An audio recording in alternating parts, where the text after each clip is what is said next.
네, 투자공학개론 동영상 강의가 돌아왔습니다. 지난번 동영상 강의를 찍고 조금 시간이 지났는데요. 이제 일정이 좀 바빴던 감이 있네요. 여러분들 죄송하고요. 그 위험과 효용 파트 뒷부분 강의를 빨리빨리 해서 늦지 않게 준비를 했어야 되는데 자료랑 이건 다 만들어 놓고 제가 이걸 강의 촬영을 하는 게 너무 늦어져서 네, 여러분들께 좀 죄송합니다. 네, 얼른 하도록 할게요. 그 앞부분 했던 것들은 뭐다 보셨을 거라고 생각하고 이제 본격적으로 효용함수를 적용을 하는 부분 그리고 평균 분산 체계에서 효용을 계산하는 부분을 한번 살펴보도록 하겠습니다. 중간고사 기간이 다가오면서 날씨도 많이 추워졌고요. 다들 건강 챙기시고 공부 열심히 하시기 바랍니다. 볼까요? 네, 이 페이지가 아니구나. 네, 한 페이지 앞으로 효용함수에 관한 내용입니다. 이제 앞에서 살펴봤듯이 그 지배 원리라든가 그 단순한 선호도만을 가지고 그 어떤 대안들을 선택하는 게 좀 한계가 있기 때문에 뭐 맥시민, 미니맥스 이 정도의 선호도를 가지고 그런 기준만을 가지고 판단을 하는데 좀 한계가 있기 때문에 조금 더 정밀한 판단 기준을 도입을 하게 됐어요. 그게 효용함수입니다. 우리가 보통 효용이라고 하면 나한테 좋은 걸 의미하는 거죠. 나한테 도움이 되는 걸 의미합니다. 또 펜을 잘못 꺼냈네. 네. 헷갈려요. 펜이 두 개라서. 네, 효용은 나한테 도움이 되는 거, 행복을 느끼게 하는 것을 쓸모가 있다라고 보통 보면 되겠죠. 네, 근데 보통 경제학에서는 이게 만족도와 거의 같은 얘기입니다. 그래서 보통은 어떤 걸 더 좋아하느냐, 뭐 좋아하는 정도겠죠, 결국은. 좋아하는 정도겠죠. 그냥 뭐 다다익선, 많으면 좋다, 뭐 이렇게 보는 게 있었는데, 그렇게 하지 말고, 단순히 기대감만 보지 말고 위험 선호도를 좀 고려를 하자라고 앞에서 얘기를 했으니까 그걸 뭐 크게 이렇게 세 가지로 나눠볼 수가 있어요. 앞에서 뭐 좀 극단적인 걸 좋아하는 사람이 있었고 맥시맥스 미니민처럼 반대로 이제 좀 더 너무 이제 극단적으로 안 가는 걸 이제 선호하는 사람도 있었잖아요. 설명을 잘 못하겠는데 갑자기. 예. 그래서 극단적인 걸 좋아하는 사람을 위험 선호형, 리스크 러빙 혹은 스페큘레이터라고 부르고요. 나중에 이제 요 투자하는 부분, 주식 투자하는 부분에서 다시 또 설명을 드리겠지만 이런 경우는 이제 스페큘레이터라고 부르고요. 투기꾼들이 이쪽에 속하고요. 그 다음에 위험을 회피하는 사람들. 대부분의 사람들은 위험을 회피해요. 대부분의 사람들은 위험을 회피합니다. 이런 사람들을 네, 뭐 해적, 위험을 회피하는 사람 뭐 이렇게 부르기도 합니다. 그 위험 중립은 위험을 그냥 고려를 안 하겠다는 거랑 거의 같아요. 뭐 꼭 그렇진 않은데 그쵸. 이 경우는 그냥 위험을 고려 안 하겠다는 걸로 보는 게 맞겠습니다. 그래서 이런 경우는 다다익선과 거의 같은 그런 상황입니다. 그러면 이게 실제 효용함수라는 수학적 식으로는 어떻게 표현될 수 있는지를 한번 같이 살펴볼게요. 위험 회피형 효용함수를 기준으로 살펴보겠습니다. 위험 회피와 효용함수의 오목석을 살펴볼 텐데요. 네, 이런 케이스를 하나 보겠습니다. 이 가로축은 W고요. 네, 내가 받게 되는 돈입니다. 뭐 재화라든가 뭐 여러 가지가 있는데 이걸 결국 페이오프라고 우리가 불렀었죠.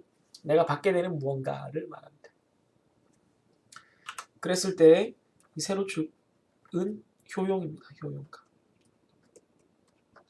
그래서 보통 뭐 우상향 하겠죠. 잘 모르겠으면 이 왼쪽에서 대충 이렇게 올라가겠죠. 당연히 뭘 많이 받으면 좋아질 거 아닙니까? 그죠? 네, 이걸 우상향 하는 거를 되게 기본적인 원칙이죠. 그러니까 한 번 미분했을 때는 무조건 올라가는 거예요. 네, 이건 뭐 당연한 거죠. 그런데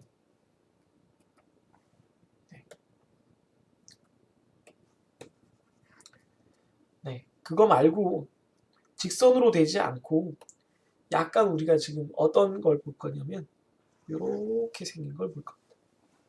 네. 이게 좀 마음에 안 드는데 네, 조금 다시 그릴게요. 제가 그림을 잘 못 그리긴 해요 원래. 네. 조금 더 잘 그리면 네, 뭐 이렇게 좀 극적으로 그려야 돼서 이렇게 한번 해봤습니다. 이렇게 되면 얘는 두 번 미분한 게 어떻게 되는 거죠? 두 번 미분한 게 줄어드는 그런 경우입니다. 요걸 오목성이라 그러거든요. 네, 오목하다, 콘케이브하다라고 합니다. 얘가 어떻게 위험 회피형이 되는지 한번 보겠습니다. 제가 스프레드시트로 그 시스 파일을 올려놨을 텐데 시스 파일을 보면 여기 좀 더 잘 이해가 되실 거예요. 시스 파일이랑 좀 왔다 갔다 하면서 보도록 하겠습니다. 네, 시스 파일 보시면 여기 효용함수 파트가 있어요. 효용함수 파트에서 뭐 6과 4가 반반으로 일어나는 케이스를 한번 보겠습니다. 6과 4, 6과 4입니다. 뭐 이게 그림이니까 꼭 정밀하지는 않아도 돼요. 대충 한번 보겠습니다. 4가 여기 있고요. 6이 여기 있습니다. 급하게 하느라고 장갑을 안 껴가지고요. 이 함수가 이런 성질을 만족하는 함수가 여러 가지 있는데 지금은 우선 이렇게 생긴 함수를 생각해보죠. 루트가 씌워지는 그런 경우를 한번 생각을 해보겠습니다. 네, 잠깐만요. 좀 광고가 떠서. 네, 그러면 기대값은 어떻게 볼 수 있냐면 제가 태블릿으로 안 넘어갔군요. 네, 이렇게 6과 4 이렇게 나와 있을 때 기대값은 어떻게 볼 수 있냐면 이걸 이렇게 직선으로 그었을 때 딱 반이 되는 지점.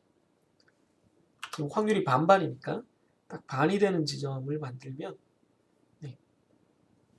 6과 4의 기대값인 5가 될 겁니다. 맞나요? 네, 기대값은 5가 되죠. 딱 반인 지점. 근데 개의 효용은 좀 달라요. 반반인 놈의 효용은 좀 다릅니다. 그건 조금 이따 설명하고요. 그러면 우리가 효용의 평균값은 어떻게 보냐면 6을 입력했을 때의 효용과 4를 입력했을 때의 효용 6을 입력했을 때의 효용 4를 입력했을 때의 효용의 절반 여기가 우리가 구하는 효용이 되겠죠. 그죠? 그러면 이거를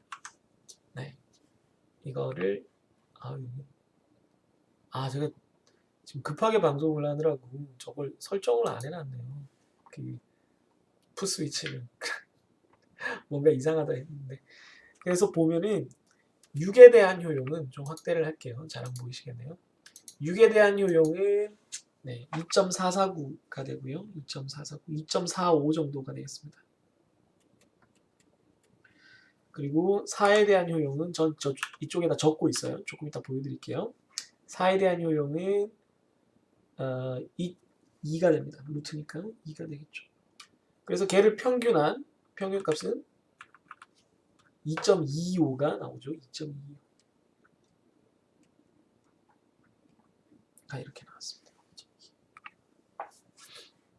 그러면 이제 이걸 가지고 한번 볼게요. 지금 2.25가 되고 그 옆에 뭐 이런 것들이 쓰여 있는데 이 값들이 무슨 의미를 가지는지 이제 같이 한번 보겠습니다. 2.25를 보면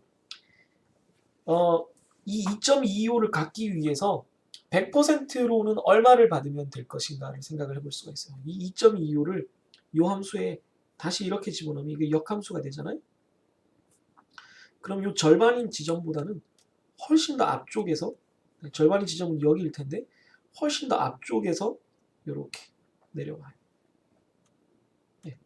그러면 이 지점은 2.25를 받기 위해서 효용 2.25를 발생시키는 100%의 어떤 값, 항상 요 값만 받으면 얘는 2.25가 되는 거예요. 요 값을 구해보면 4.949가 돼요. 좀 과장이 됐는데 5보다 좀 작죠.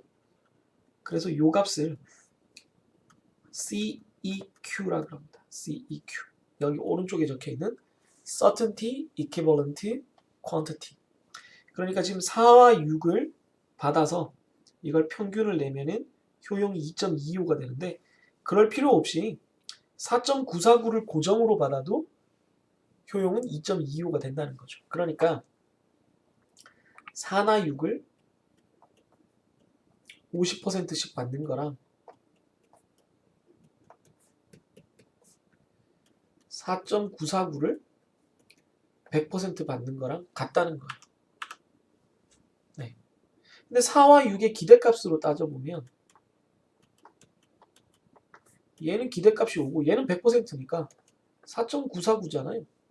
차이가 있어요. 이쪽이 더 커요. 이쪽이 왼쪽이 더 큰데 왼쪽이 더 큼에도 불구하고 기대값은 더 큼에도 불구하고 얘랑 두 개를 똑같다라고 보는 거죠. 왜? 왼쪽에는 뭐가 있어서 그럼 마이너스가 되는 걸까요? 얘는 위험이 있는 거죠. 4나 6일 왔다 갔다 할 거기 때문에 위험이 존재를 하니까 거기서 손해를 좀 봐서 그 위험 때문에 기대값은 더 크지만 4.949를 그냥 100% 받는 거랑 효용 만족도는 똑같다라고 보는 겁니다. 그러면 이 기대값의 차이 5와 4.949를 뺀 이 기대값의 차이 0.051이죠. 이 기대값의 차이는 어디서 오는 거예요? 이 위험에 대한 보상으로 오는 거예요. 네, 제가 가리고 있나요? 위험에 대한 보상으로 오는 것이기 때문에 이걸 위험 프리미엄이라고 부릅니다. 네, 이게 위험에 대한 보상이에요.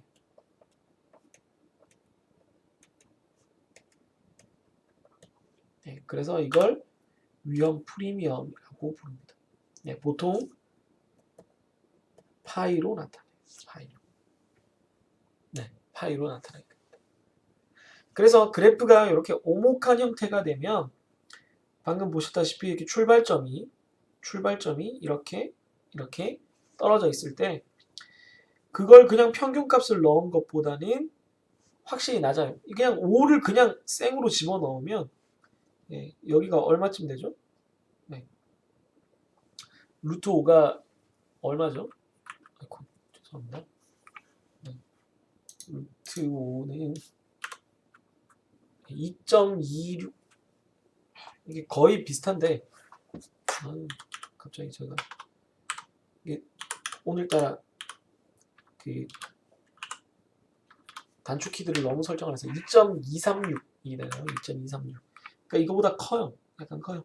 그러니까 고정적으로 5를 받는 게 왔다 갔다 하면서 기대값 5를 받는 것보다 훨씬 낫다는 얘기예요. 반대로 왔다 갔다 기대값을 5를 받는 거는 고정적으로는 4.949를 받는 거랑 똑같다는 겁니다. 그래서 이 기대값의 차이가 생긴 이유가 고정적인 것, 즉 위험이 없는 거, 위험이 없는 4.949와 위험이 있는 5는 같다. 어느 정도의 위험이냐면 4와 6이 왔다 갔다 하는 위험이다. 그랬을 때 그 4와 6이 50%로 왔다 갔다 하는 위험은 0.051 정도의 기대값 추가를 해줘야지 내가 감당할 수 있다. 그래서 그걸 위험 프리미엄이라고 부릅니다. 네. 이해하셨죠? 네. 그래서 확실성 등가는 여기서 4.949가 되고요. 네. 위험 프리미엄은 0.051이 되겠습니다. 요거를 조금 더 자세한 예제들로 여러 가지 경우의 예제들로 구하는 거는 요 엑셀 시스 파일 보면서 네, 수업 시간에 같이 해보고요. 이런 효용함수의 성질이 있다는 것 정도를 알아두시면 되겠습니다. 그럼 이제 다음 페이지에는 이 효용함수를 일반적인 경우에 사용하기 위한 그 추가적인 개념을 한번 살펴볼게요. 아이고, 이거 왜 안 지워졌죠? 네. 다음 페이지를 보시면 이제 평균 분산 효용함수라는 게 등장합니다. 이게 모든 경우에 대해서 발생할 수 있는 경우가 방금은 4와 6이었잖아요. 네, 4와 6이 50%, 50%씩 이렇게 발생한다 이렇게 얘기를 해놨는데 모든 발생할 수 있는 가지수를 다 표현을 하는 게 너무 힘든 거예요. 뭐 예를 들면 주식 수익률로 봤을 때 주식 수익률로 우리가 보통 앞으로 얘기를 할 텐데 주식 수익률로 봤을 때 뭐 10%가 될 수도 있고 11%가 될 수도 있고 해서 뭐 17%가 될 수도 있고 뭐 엉망이에요. 아주 엉망인데 이게 연속적인 값이다 보니까 나올 수 있는 가지수가 무한대잖아요. 이걸 다 경우 몇 퍼센트 이렇게 할 수 없어요. 연속 확률 분포는 그렇게 만들 수가 없죠. 그럼 이걸 어떻게 할 거냐? 얘네들을 이 확률 분포를 간단하게 요약하는 방법을 생각을 해보자는 거죠. 우리가 어떤 값을 요약할 때 가장 많이 쓰는 게 평균과 분산이더라 이겁니다. 평균과 분산. 그래서 평균과 분산, 정규분포 형태를 가정을 했을 때 꼭 정규분포가 아니라도 되긴 하지만 평균과 표준편차 혹은 분산인 경우에는 저기서 썼던 것처럼 시그마 제곱이 되겠죠. 이런 형태로 정리를 하자는 거죠. 그랬을 때 이 파트 시그마 혹은 시그마 제곱, 표준편차 혹은 분산이 위험을 나타내는, 흩어지는 정도, 다양한 상황이 발생할 수 있는 정도의 의미를 갖게 되는 겁니다. 우리가 앞에서부터 계속 얘기하지만 위험은 나한테 안 좋은 일이 생길 그 상황만을 의미하는 게 아니라 여러 가지 가능성이 발생하는 그 자체가 되는 거예요. 고정적인 게 좋은 거예요. 자, 그래서 어떤 그 미래의 다양한 그 가지수를, 미래의 여러 가지 가능성들을, 다양한 가능성들을 이런 식으로 대표하는 거예요. 간단하게 대표하는 거예요. 아까 하는 말로 하자면 요약하는 거예요. 평균과 분산으로 요약하는 이 방법을 평균 분산 체계 혹은 mean variance framework이라고 부릅니다. mean variance framework 이렇게 부르죠. 그럼 평균과 분산을 가지고 있을 때 효용은 어떻게 계산하느냐? 평균과 분산만 있을 때는 효용을 어떻게 계산하느냐? 살펴보면 U는 당연히 평균은 많으면 많을수록 좋은 거죠. 평균 수익률이 높으면 좋은 거 아니에요, 주식이. 그죠? 그런데 위험은 낮으면 낮을수록 좋다 그랬거든요. 네, 이거는 크면 클수록 좋고 얘는 낮으면 낮을수록 좋으니까 평균은 그냥 플러스로 두고 분산은 낮으면 낮을수록 좋으니까 앞에 음수를 다는데 여기다가 뭔가를 곱해요. 뭐 2분의 1을 곱하긴 하는데 뭐 어떤 다른 것을 더 곱하기도 합니다. 네. 그러면 이런 식으로 나타내는 거는 그 효용함수가 어떤 식으로 표현이 되느냐 하면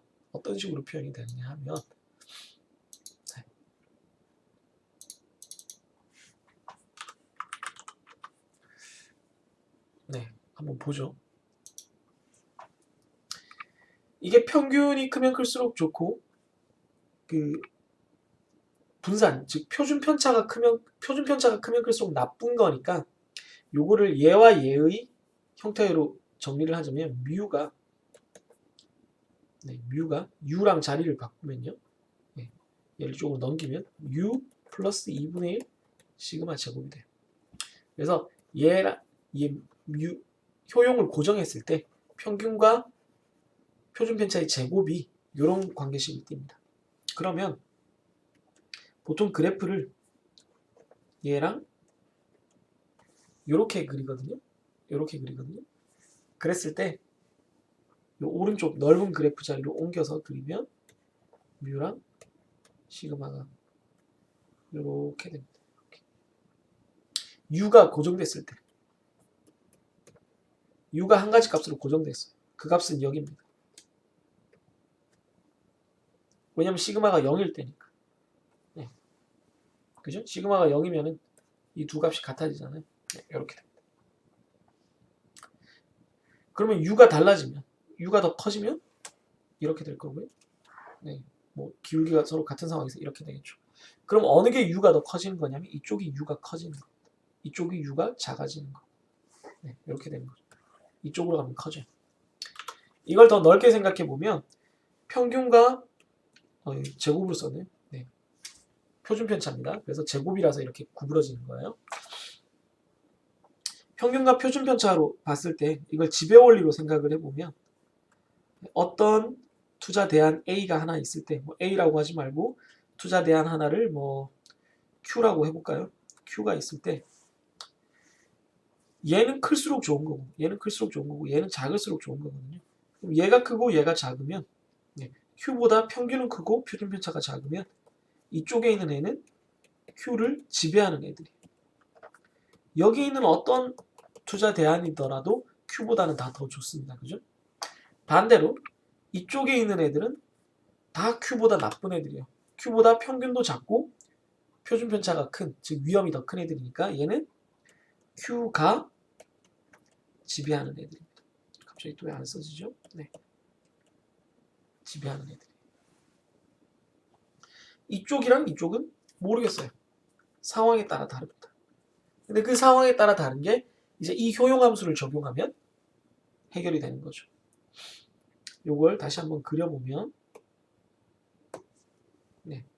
여기서는 이렇게 해서 네. 얘랑 얘만 해결되고 얘들은 해결이 안 됐는데 평균과 표준 편차가 주어졌을 때 이쪽은 평균과 표준 편차가 주어졌을 때 똑같은 요 투자 대안을 지나가는 요 무차별 곡선 예. 무차별 곡선을 하나 그려주면 네. 왜 무차별 곡선이냐면 요 위에 있는 점들은 다 효용값이 똑같은 거거든요. 네. 아까도 적었지만 A를 빠뜨렸네. 네. 이렇게 되는 거니까 네. 이렇게 되는 거니까 네. 요 무차별 곡선을 그렸을 때 여기는 Q를 지배하는 거고요. 여기는 Q가 지배하는 거고요. 네, 여기에 Q가 있을 때 나머지 영역은 알 수 없다 그랬는데 요 영역들은 지배는 못하지만 Q보다 좋아요. 여기도 Q보다 좋아요. 지배하지는 못해요. 사람에 따라서는 평가가 다르지만 이런 A 값을 가진 사람이 딱 결정이 되면 그 사람이 무차별 곡선을 그리면 얘들은 Q보다 더 좋다는 판단을 할 수 있어요. 반대로 요 지점은 Q가 더 좋아요. 여기도 Q가 더 좋은 지점입니다. 이렇게 나뉘는 거죠. 그러니까 모든 영역에 대해서 이제 판단을 할 수가 있는 거죠. 선호도. 그러면 아까도 말씀드렸지만 원래는 물음표 영역이었던 여기나 여기는 효용함수를 통해서 선호의 문제로, 효용의 문제로 이렇게 나뉠 수가 있는 거고 원래 지배됐던 부분들은 지배 원리로 해결을 할 수가 있는 거예요. 자, 그러면 여기서 요 A 값에 따라서 이 그래프가 어떻게 달라질지를 또 한번 생각을 해보죠.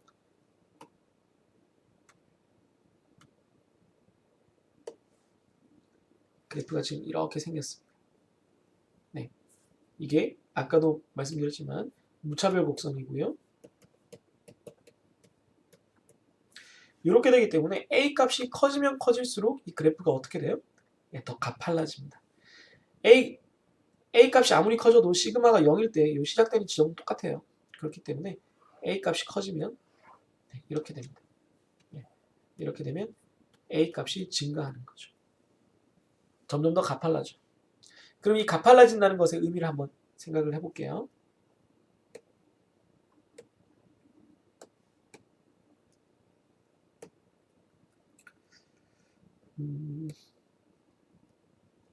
색깔을 좀 다르게 해야 되는데 보시면 이 지점에서는 지금 시그마와 네, 뮤가 있으니까 이 지점에서는 시그마가 0이니까 이 지점이 뭐냐면 위험이 없는 거거든요. 여기서는 위험이 없는 거니까 이 지점이 뭐냐면 요만큼이 네, 무위험일 때의 효용, 무위험일 평균 요 정도만 얻으면 항상 똑같은 효용을 얻는다는 거예요. 원래 우리 값은 Q는 여기 있는데 네, Q는 여기 있는데 이거랑 같은 효용을 얘는 Q의 기대값은 여기 있었는데 네, 얘는 여기 있는 거예요. 이거는 뭐냐면 Q의 CQ가 되는 거예요. 효용은 같은데 위험이 없는 크기를 말하는 거니까. 그러면 우리가 아까 배운 대로 이렇게 그으면 똑같은 높이로 그었을 때 이게 뭐예요? 기대값에서 CQ를 뺀 거니까 그게 뭐가 됩니까? 네, 위험 프리미엄이 되는 거죠. 위험 프리미엄이 됩니다. Q의 위험 프리미엄. 그러니까 이만큼의 위험, 가로축으로 이만큼의 위험을 감당하기 위해서는 내가 이만큼의 추가적인 기대값을 받아야 되겠다. 추가적인 수익률을 받아야 되겠다. 위험에 대한 보상인 거죠. 위험에 대한 보상. 네, 위험에 대한 보상입니다. 이해하시겠어요? 네. 이걸 더 높게 생각을 한단 말이에요. A가 더 커지는 경우를 생각을 하면 A가 더 커졌을 때는 똑같은 위험에 대해서, 똑같은 이 가로치기 위험에 대해서 얼마만큼을 보상받고 싶어요? 이만큼을 받고 싶어요. 네. 즉 따라서 A가 커지면 뭐도 커진다고 볼 수 있어요? 리스크 프리미엄도 커지는 거죠. 반대로 얘기하면 A가 커지면 다른 값들이 똑같을 때는 효용은 줄어든다라고 볼 수도 있습니다. 이게 왜 그렇게 되는지 한번 잘 생각을 해보시고요. 리스크 어월전 팩터에 따라서 이런 일이 왜 일어나는지를 생각해 보시고, 요거는 지금 방금 설명드렸고요. 요거에 대해서는 수업 시간에 좀 더 자세한 숫자를 통해서 한번 알아보도록 하겠습니다. 네, 좀 사실 2페이지밖에 안 되는데 설명할 게 좀 많았죠. 네, 좀 백지도 형태로 수업을 하다 보면 좀 그런 측면이 있는데, 수업 시간에 실제로 실습을 하면서 같이 해보면 이게 좀 더 잘 이해가 될 테니까 너무 어려워하시지 말고요. 네, 어려워하시지 말고 같이 이제 해 나가면서 이해를 문제를 풀면서 구체적으로 이해를 해봤으면 좋겠습니다. 오늘 좀 제가 준비가 좀, 그러니까 세팅이 강의 자료 준비가 아니라 강의 자료 준비는 예전에 다 됐는데 세팅이 좀 덜 된 상태에서 강의를 하다 보니까 제가 좀 당황한 감이 있는데, 그리고 또 분량이 생각보다 좀 많아져서 좀 빨리빨리 진행을 하려고 하다 보니까 여러분들한테 조금 잘 전달이 안 된 부분도 있을 것 같은데, 수업 시간에 실습을 하면서 조금 더 잘 이해될 수 있도록 보강 설명을 드리도록 할게요. 네, 여러분들 같이 힘내도록 하시고요. 저는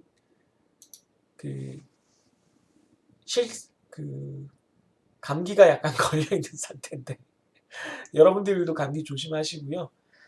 실습 파일 만들면서 항상 여러분들이 수업 시간에 이 부분을 이렇게 하면은 더 잘 이해되겠다는 걸 생각을 하고는 하지만, 실습 때도 막상 다양한 상황들을 다 해볼 시간이 좀 부족한 게 사실이에요. 그래서 여러분들이 미리 조금 보고 오면 나을 것 같은데, 강의 자료랑 동영상을 보시고 실습도 조금 미리 해보시고 간단하게 그냥 한 번씩 클릭해보시고 수식 한번 확인해 보시는 정도도 충분해요.